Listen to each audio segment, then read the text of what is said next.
an organizer. I help plan actions, and I'm also a teacher, an educator. I started a school called the Paul Robeson Freedom School, which was an offshoot of Occupy Wall Street and Occupy the DOE, Department of Education.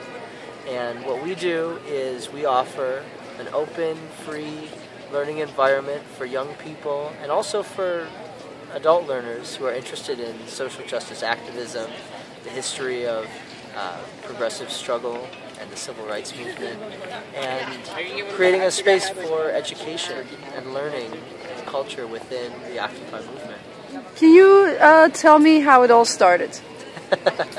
Well, I can tell you my perspective. I was here in New York City last summer. We had just finished up a series of actions around the Bloomberg budget cuts called Bloombergville, and we had camped outside of City Hall, and we were protesting the cuts to education, to social services, daycare centers, hospitals that Bloomberg and City Hall were about to impose. And in the wake of that action, some of us got together and we were talking and we discussed Wall Street and corporations and all of the things that were bubbling around that time, around the debt crisis and corruption and corporate greed.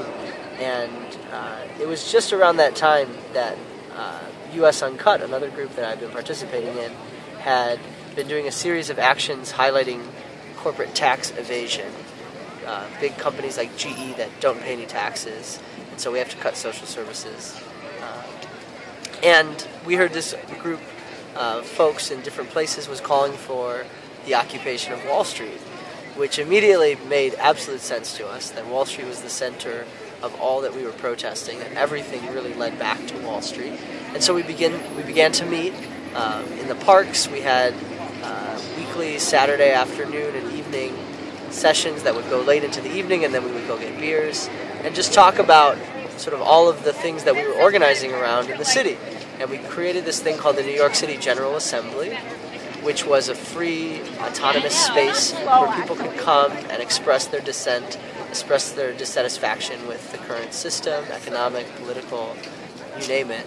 And that New York City General Assembly ultimately was the sort of prime mover and organizer of the occupation of Wall Street. Are you satisfied with the actions Occupy has done and anything they accomplished? Yeah, I mean, I'm so amazed by the breadth of creativity in this movement. I've seen hundreds of direct actions across the country, thousands really, and each one has been creative and interesting in its own way. And so, yeah, I'm very much amazed and humbled by what the little seeds that we planted sort of in Zuccotti Park that were themselves the outgrowth of many, many generations of struggle. To see those grow into a million different ideas and conversations and actions and stands for justice, all of those things, it's been really amazing. I think that there's so much more to do still.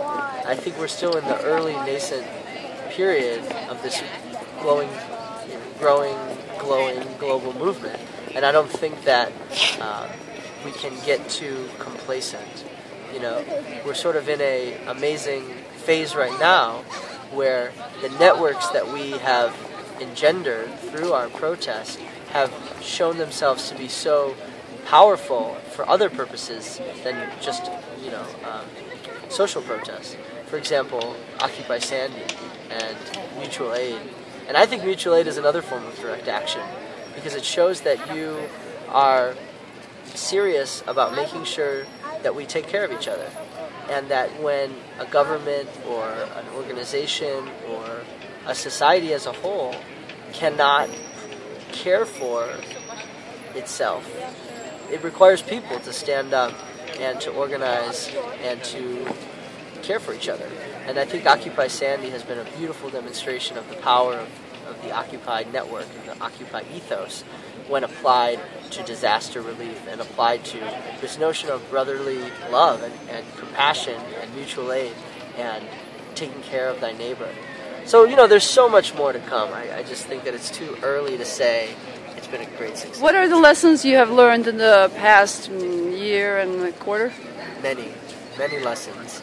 I think that above all, the lesson that most resonates in my mind has been this notion of radical kindness and opening oneself up to the care of others.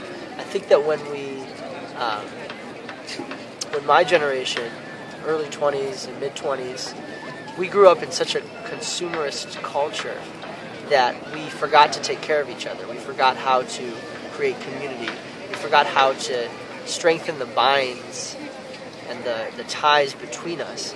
And what Occupy has done is it's made it possible for us to once again talk about caring for each other and actually coming together as a community. And that kind of kindness, that kind of charity and compassion and mutual aid, I think is something that has needed to be dusted off in our generation. And it'll only continue to grow. And this term solidarity really encapsulates all of it. And that's a notion that had been on the outs in this country. The whole idea of solidarity, about standing together and fighting for each other and caring for each other and loving each other and not necessarily agreeing 100% on everything, but understanding that the unity between us far outweighs the differences, far outweighs the petty little discrepancies and ideological twists and turns that divide us. And we don't all share a sort of single brain, but I think we do share a sort of heart. We share a collective pulse that unites us, and that pulse resonates day in and day out, and you see it in online and offline. And I do a lot of media work, so I see the sort of brain of Occupy, the collective pulse just resonating throughout the world. And that's why what's so strong about our movement and our network is that it's rooted in this beautiful openness, this beautiful inclusivity that allows anybody to plug in. And there's no barriers to participation anymore. We break down those barriers. One by one we break them down. The barriers of privilege, the barriers of language, of access to communication tools, to information. All of those things are being totally demolished right now. And it's a beautiful opening up, a democratizing of media and of knowledge. It's almost akin, I would say, to the library in Alexandria, the last time in human history when such a wealth of knowledge was made available to people. And we saw what happened to that library. It got burned down. And in a way, our library was burned down in Zuccotti Park.